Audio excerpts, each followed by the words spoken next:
Gmail storage কীভাবে বৃদ্ধি করবেন সেটা আমরা আজকে দেখব। খুবই সহজ। যে কোনো আমরা ব্রাউজিংয়ে গিয়ে লিখব গুগল ড্যাশবোর্ড। গুগল ড্যাশবোর্ডে লিখে আমরা সার্চ করব, টাইপ করব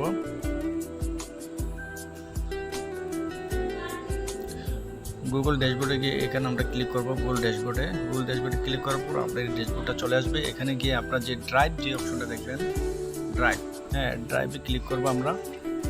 ড্রাইভে ক্লিক করার পরে এখানে আপনার ডাউনলোড নামে একটা অপশন আসবে, সেটা আমরা ডাউনলোড করে নিব।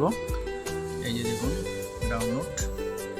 ডাউনলোড হয়ে যাওয়ার পর তো পরবর্তী পদক্ষেপ, পরবর্তীতে আমরা ক্লিক করব নেক্সট স্টেপে ক্লিক করার পরে তারপরে এখানে আপনার স্টোরেজের পরিমাণটা দেখাবে। আপনার 2GB 5GB 10GB 15 20 50 এরকম। তো আপনারা সর্বোচ্চটা দিয়ে দিবেন, যেটা 50GB